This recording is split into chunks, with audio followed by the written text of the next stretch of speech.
Hey VC, Plastic Eric here, Plastic Soundwave Cult, here for a very chilly edition of Collection Connection. The game is just an excuse to talk about music.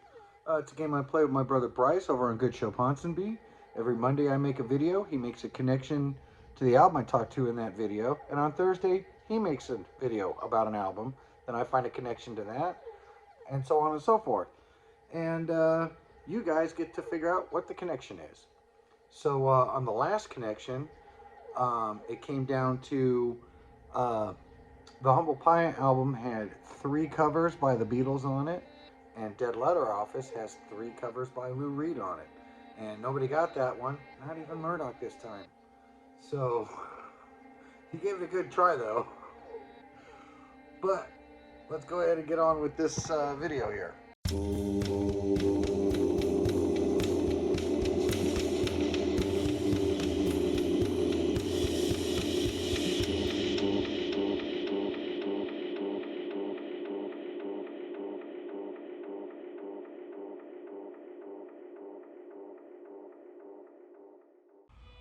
So, the last album that my brother showed on his channel, Good Show Ponsonby, was Dead Letter Office by REM, a compilation of B-sides and rarities. And I think if you got the CD, it had Chronic Town tacked onto the end, which I guess was the only way you could get that album on CD for a long time. I think in 2021 they finally came out with the CD version of that EP. And so Elo's here to help me out. Bryce thought it wouldn't be that good. I thought it was okay.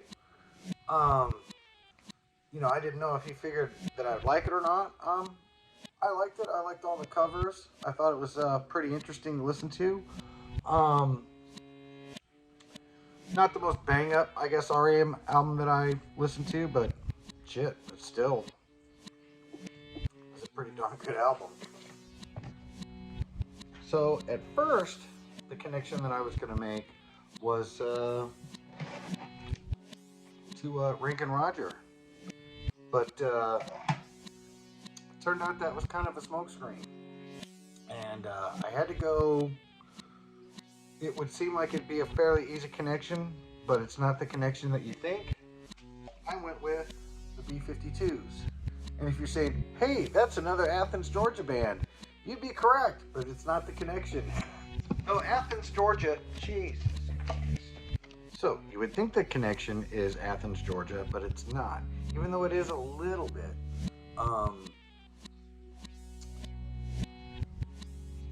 These guys here came right out of that same scene as REM. These guys were a little bit ahead of them. It's kind of funny to me how these guys were already on Warner Brothers, and you had REM that was on IRS, and then they went to Warner Brothers. And so these guys were a little bit ahead of REM, I think, at that time. This album here is absolutely fantastic. The famous Planet Claire, of course, Rock Lobster is great. All the songs kick ass, but my favorite on here, bar none, is easily 52 Girls. Just, jeez.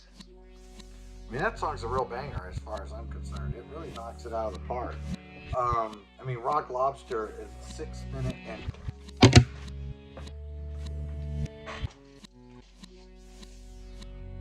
So, the B-52s, famously named after, I think one of the biggest bombers that are out there as far as, I think maybe that's how they got their name.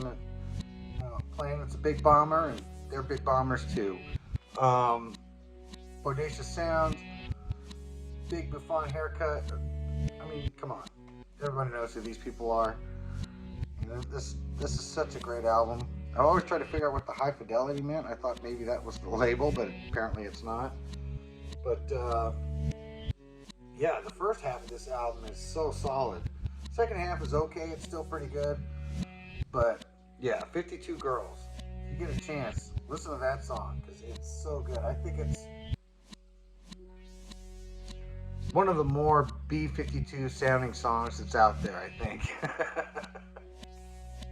But not quite. So yeah, if you get a chance, check out the B-52s. don't have them on vinyl, but I do have them on CD. This is the only CD I have of them. And so if you get a chance, I left some clues in here. So, B-52s, REM, both from Athens, Georgia. Not The Connection, but I'm sure you can figure out